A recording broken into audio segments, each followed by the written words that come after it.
Hey, what's up YouTube, and welcome to my channel, Ask Jimmy Smith.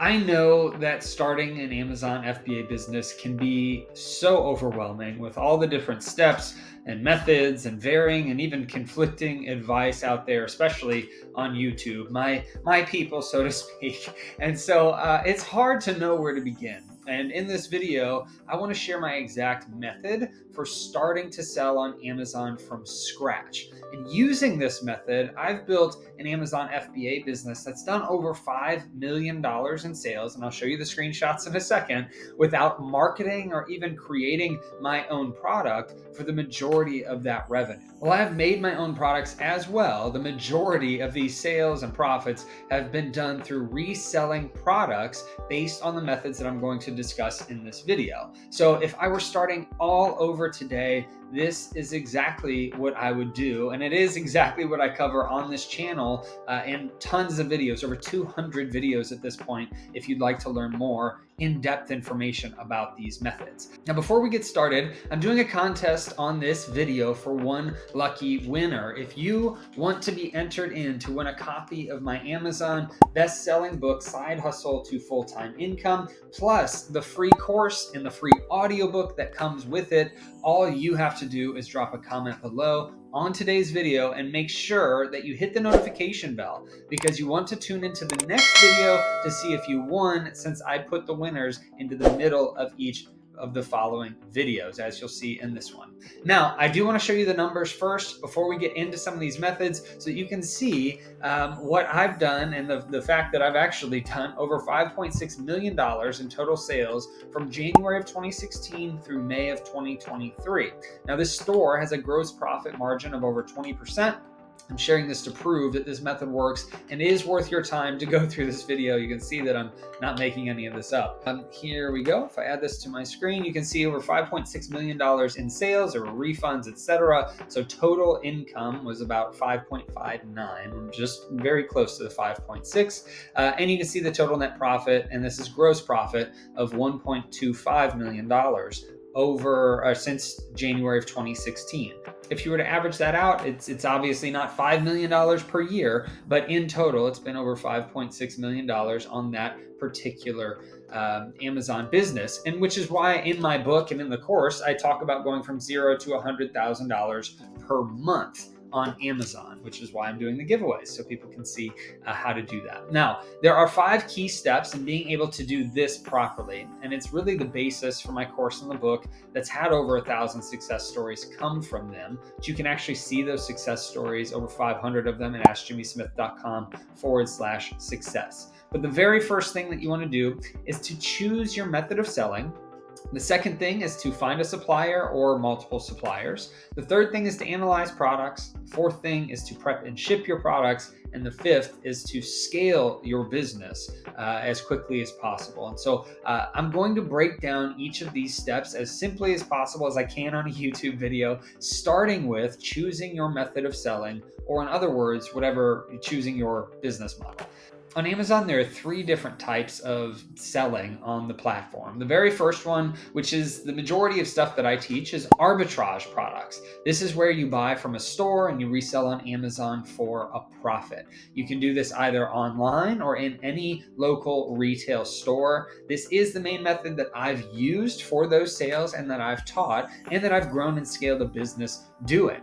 Now, the second one is wholesale products. And in this case, you're going to be buying in bulk at a lower price, typically from either the brand directly or a distributor of some sort, and then you're going to sell those products on Amazon. This is actually the second main method that I've used, and I have a whole playlist on my channel for helping you start this. So if you want to get into any more wholesale content in depth and training that I've done, you can check out that whole playlist on my channel. And then the third way of selling on Amazon is through private label, or you might hear it called white labeling products. And that is where you're going to be customizing typically a generic product or something that isn't very brand driven, a generic product with your own branding, and you're going to sell that on Amazon. So you can think of like spatulas or pencils or something like that, where people don't really care as much about the brand. Now, I may be wrong, maybe I've set some pencil enthusiasts out there, but ultimately you're going to typically be selling generic products with your own brand on there. Now, there are some other subsets besides those three major ones that I actually discuss on this channel, such as branded bundles, but the main three are arbitrage, wholesale, and private label. And for this video, we're going to focus on arbitrage and wholesale products because they don't require creating a listing, marketing your products, or significant upfront costs. You can do the majority of both methods with using existing listings on Amazon and not having a ton of upfront costs. Arbitrage is truly the lowest hanging fruit opportunity out there because you can test out 2 or 3 of the products and see if they sell well on Amazon as you find them. Whereas with wholesale, a lot of times you might have a minimum order quantity or a minimum order value to be able to place an order with a wholesaler. There's just some extra red tape, so to speak, with doing wholesale than doing arbitrage. But those are the 2 main ones that I would recommend if you're newer, and specifically arbitrage and replenishable products, or replens, which is what I talk about a lot on this channel.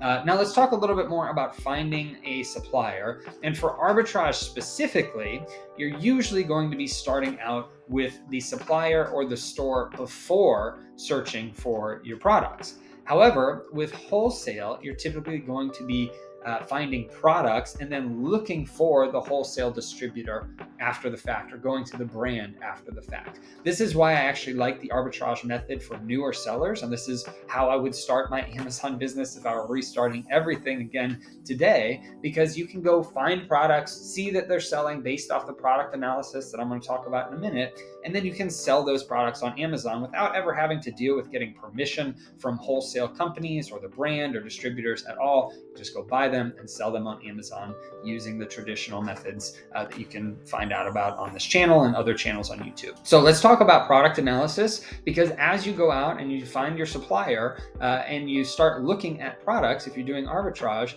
when you're looking for a product, you need to consider the following 2 things. The very first thing is the product category. And I say this to new sellers specifically because you don't want to limit yourself to one niche.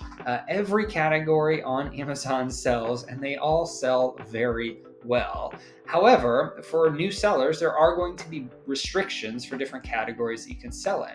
But there are at least 14 categories currently at the time of this recording for brand new sellers to sell in that are not gated to them. So don't get discouraged if you see that you're gated in a specific category, if you're gated in a specific product or brand. There are plenty of other options out there, and you need to make sure that as you're going through this, you are sourcing or shopping for these products within the right categories. And I've actually done a video on these unrestricted categories for new sellers on this channel if you'd like to check that out later. There's 14 unrestricted categories, and I believe that it will be a huge help to you if you're trying to figure out where to even start shopping for products to sell on Amazon. Now, the second thing that you want to look at as you're doing product analysis, and really this is the most important piece, is profit margins and your return on your investment. How are you making money, and are you making money on these particular products? And in this case, you want to aim for at least a 40% return on your investment or 40% ROI. Now, for those of you that might not know that, I'm going to show really quick what that means on my screen. However, if you are newer and you have less money to work with, I would raise that return on investment up, meaning instead of it being 40% as a minimum, maybe make it 70% or 100%. And that's because if you have a lower amount of capital to start with, you want to grow your money as quickly as possible, and taking some extra time to find better products will help you do that. Whereas if you have more money to start with, your return on investment can be at a minimum of 40% because you can spend more money and start growing it a lot faster that way by having more products opened up to you. But that's just my personal advice. Obviously, you can do whatever you want with that information. Now, here is what return on investment looks like. If I pull up my screen here, and really a quick example of calculating ROI. And so if we were to look at this product, I'm currently using an extension that's called Repricer. You can actually get a discount at my link. I believe it's bit.ly/replens Repricer, and you'll see the link pop up below and in the description. And with that, you can input the information. So you can see this product is currently selling at $25.27.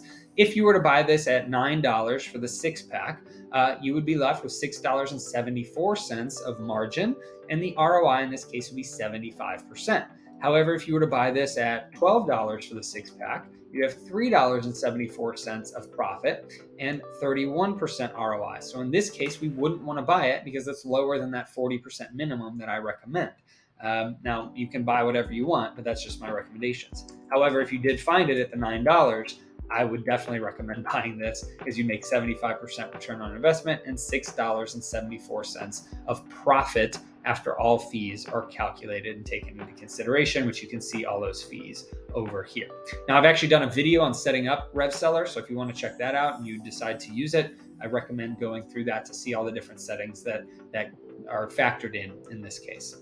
That is an example of return on investment. And really, that helps you to determine the efficient use of your money, right? So the higher your return on your investment, the better and more efficiently you used your money in that case. So if you spent $5 and you made $5, that's a 100% return on investment. If you spent $5 and you made $1, that's a 20% return on your investment. And so the higher the ROI, the better you have done in terms of using your money efficiently. Plus, the more room that you have in margin there, the more you can lower your price if you need to sell that product. So there's a lot of benefits to it, but really that is one of the two main things that you need to look at whenever you're sourcing for products. Now, the next step in product analysis is to ensure that the product that you found will actually sell. And so there are a few different ways to do that, but the very first way is through using Keepa charts. Now, I'm going to pull up my screen again. You can see for this same product, we're going to scroll down. I have Keepa enabled on my Amazon browser using Google Chrome extensions. And you can see there's a bunch of data here. And I've done tons of training, got a whole playlist on here on this channel about analyzing Keepa charts. And there's three main things that you want to look for in a Keepa chart. One is this sales rank line. That's this green line at the top here that you see is going up and down. And that is indicating every time that you see it dip that there was at least one sale that happened during that time. Now, it could have been 5 sales, could have been 3, it could have been whatever, it could have been 1. But ultimately, you know that it's selling. So if you see consistent movement, that means that you're doing well in terms of the amount of times that it's selling throughout in this case, 3 months. If I pull it out to a year, you can see all of that, all those different sales that happen. And again, it could be more than one. Now, second thing is looking at your price stability, which is this pink line right here. It's called the buy box line, or the orange triangles, which are the third-party FBA prices. That's the other fulfilled by Amazon sellers you compete against. If you see this saying fairly flat, that means that it's a stable price. And you typically want to look at the year for that too. It used to sell lower, but now it's been selling higher. It's not going really crazy and up and down, so that's good. And then the third thing you want to look at with a Keepa chart is this bottom box, which is the seller count.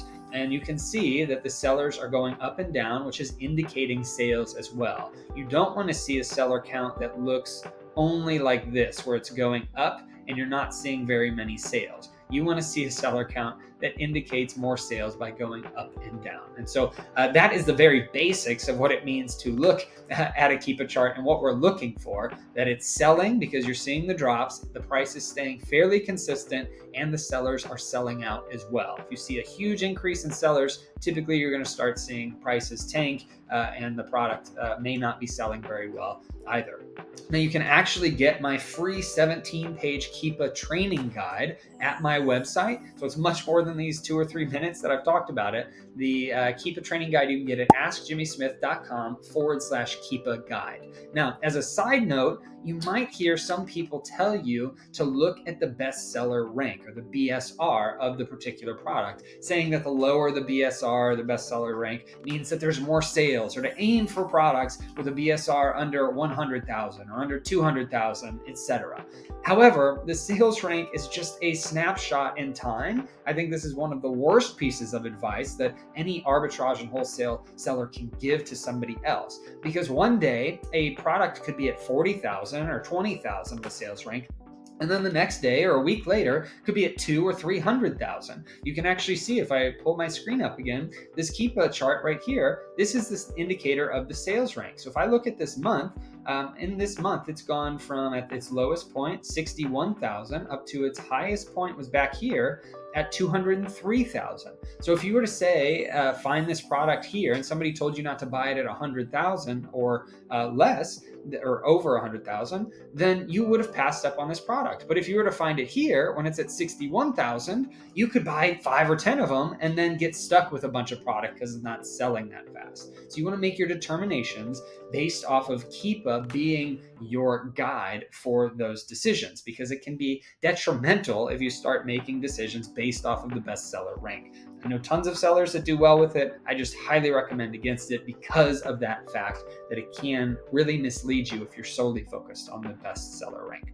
Now, the second thing you want to look at are the weight and size of the particular products that you are purchasing. So you don't want to get extremely heavy or large items in any way. It's best to keep them a bit smaller until you get more comfortable with the prep and ship for those heavier things. So typically items under 2 pounds are best. It's not a rule, but they are best. And certainly keep it under 10 pounds because once you get over that, it just gets way too heavy. But make sure that you know the Amazon fees associated with the products before you buy them. That is one reason I showed you RevSeller earlier, because it calculates all those fees in there for you. Now, obviously, once you've found products, you do need to send them into Amazon. There's tons of YouTube videos out there on this. And if you're looking for a course that has prep and ship modules, I recommend the proven Amazon course at bit.ly/pack course. That's PACCOURSE. And that is only currently, at the time of this recording, $39 a month. Has tons of courses, including my own, in there. So I highly recommend checking that out. Now, once you've got your method, you've got your products, and you're sending them into Amazon, you're going to then need to scale your Amazon FBA business as you start making sales. So these are the things that I recommend that you make sure consider doing more of as you are growing your business. First, restock your products. It can be very easy to forget about the products that you've already sold. You might get excited and then not go and rebuy them. So if you use a tool like replendashboard.com, that can help you to stay on top of what you need to replenish in your business. Full disclosure, it is a software company I own. This is a shameless plug and I know it, but it is free for your first 500 Amazon orders or 30 days, whichever is longer. So if you're brand new, that trial could last you months. It could last you 5, 10, 15 months, however long it takes you to hit that 500 order threshold. Now, the second thing that you're going to want to do to scale your business is to start delegating tasks. This can be done using software programs like Repricers, Replen Dashboard, etc., to even using service providers like a prep and ship company, or to hiring your own internal people, such as employees or independent contractors or virtual assistants. Ultimately, you can outsource a ton of different things using any of those different categories. And you can even outsource packing and shipping to save time for product research and other tasks. You can also outsource your shopping if you have a list of items for people to go purchase, or if you want to train them on how to analyze products. But being able to delegate tasks specifically first using software, I believe, is the best way to do that, will ultimately help you to save time and to be able to grow your business in other ways. The third thing that you want to do to scale is to recycle your profits as much as possible and reinvest those profits into buying more products and making more sales. That will help you grow at leaps and bounds than if you were to take out the majority of those proceeds to spend on yourself. However, I do know many people need to start this business to make money and start taking from the business as soon as they can. So I do suggest checking out my Profit First videos if you're looking for a way to set up a system that does two things. It helps you to scale by reinvesting more money into inventory, but it also helps you to take some money out of your business if you need to. And so those Profit First videos are on my channel if you'd like to check them out. Now, otherwise, if you can funnel it all back into your business, it's going to help you grow the quickest if you're purchasing the right inventory. The fourth thing you'll want to do to scale better and to really just have the best mindset moving forward in an Amazon business is to find a community. So you want to learn from people who have already succeeded in Amazon FBA. I recommend a free group with over 70,000 members that you can get access to at bit.ly/MST group. This has been around for years and years at this point. I've been a part of it since 2015 and am now answering questions in it and helping moderate it a little bit. But it's an amazing, amazing free community that I highly recommend that you join. Or if you're looking for a tight-knit paid community that you can really grow in a family-like atmosphere, then I highly recommend checking out the Business Building Legends community. It's at amzlegends.com.